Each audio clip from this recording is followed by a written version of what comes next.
Sir ನಮ್ಮ ಏನು 2019ರಿಂದ 25ರವರೆಗೂ ನಮ್ಮ ಬಾಡಿ ಏನಿದೆಯೋ ಅದರಲ್ಲಿ ನಾವು ಒಂದು ಪ್ರಯತ್ನ ಪಟ್ವಿ.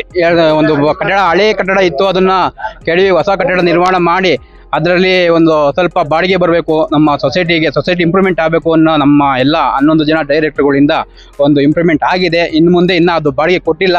ಒಂದು 15 ದಿವಸ ಟೈಮ್ ತಗೊಂಡು ಆ ಬಾಡಿಗೆಗೆ ಒಂದು ನೋಟಿಸ್ ಮಾಡಿ ಇಡೀ ಏನು ನಮ್ಮ ಗ್ರಾಮಗಳು ಬರ್ತಾವೆ ಎಲ್ಲ ಗ್ರಾಮಗಳ ಸದಸ್ಯರುಗಳು ತಿಳಿಸಿ ಆ ಸದಸ್ಯರುಗಳ ಮುಖಾಂತರ ನಾವು ಅದನ್ನ ಆಕ್ಷನ್ ಪ್ಲಾನ್ ಮಾಡಿ ಅದನ್ನ ಬಾಡಿಗೆನ ಕೊಡೋಕ್ಕೆ ನಾವು ತೀರ್ಮಾನ ತಗೊಂಡಿದ್ದೀವಿ. ಇನ್ನೊಂದು 15ರಿಂದ 20 ದಿವಸದಲ್ಲಿ ಆ ಕೆಲಸ ಮುಗಿಸ್ಕೊಡ್ತೀವಿ. ಮತ್ತೆ ಷೇರುದಾರರು ಏನಿದ್ದಾರೋ ಓಲ್ಡ್ ಷೇರುದಾರರು ಅದು ಹೊಸ ಅಮೌಂಟ್ಗಳು ಕಟ್ಟಿ ಅವರು ಹೊಸ ಷೇರ್ಗಳು ಮಾಡ್ಕೊಬೇಕು. ಅದು ಅವ್ರಿಗೆಲ್ಲರಿಗೂ ನೋಟಿಸ್ ಕೊಟ್ಟು ಅದನ್ನ ನಾವು ಮುಂದಕ್ಕೆ ಅದನ್ನ ಪರಿಗಣಿಸಿ ತಗೊಂತೀವಿ ನಮ್ಮ ಬಾಡಿ ಮುಗಿಯೋದ್ರೊಳಗಡೆ ಅನ್ನೋದನ್ನ ನಾನು ನಿಮ್ಮ ಮುಖಾಂತರ ಈ ವಿಚಾರ ತಿಳಿಸಿದ್ದೀವಿ. ಸರ್ ನಾವು 11 ಜನ ಇದ್ದೀವಿ ಸರ್. 11 ಜನ ಸರ್. 12 ಡೈರೆಕ್ಟ್ ಸೇರಿ ನಮ್ಮ ಸೂಪರ್ವೈಸರ್ ಸೇರಿ 12 ಜನ ಸರ್. Okay sir. ಇವತ್ತು ಯಾವ ರೀತಿ ನಡೀತು ಸರ್ ಸಭೆ? ಇವತ್ತು ಎಲ್ಲ ಸುಸೂತ್ರವಾಗಿ ನಡೆಯಿತು. ಆದರೆ ಈ ಹೊಸದಾಗಿ ಬಿಲ್ಡಿಂಗ್ ಕಟ್ಟಿರೋದು ಎಲ್ಲ ಮಾಡಿದ್ದು, ನೆಕ್ಸ್ಟ್ ಇನ್ನು ಬಿಲ್ಡಿಂಗ್ ಮಾಡಬೇಕು ಅಂತ ಇದ್ದೀವಿ.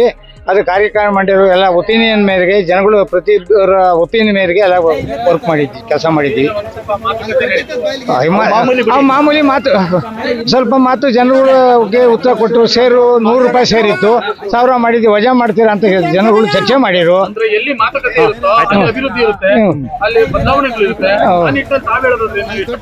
ಅದಕ್ಕೆ ಮಾಮೂಲಿ ಜನ ಸೇರಿತ್ತು, ಮಾತು ಇದ್ದೇ ಇರ್ತದೆ, ಅದಕ್ಕೆ ಉತ್ತರ ಕೊಡಬೇಕು, ಮುಂದಿನ ನಡೆಯುತ್ತೆ, ಚೆನ್ನಾಗಿ ನಡ್ಕೊಬೇಕು ಅಷ್ಟೇ, ಇಂಪ್ರೂವ್ಮೆಂಟ್ ಮಾಡ್ಬೇಕಷ್ಟೇ.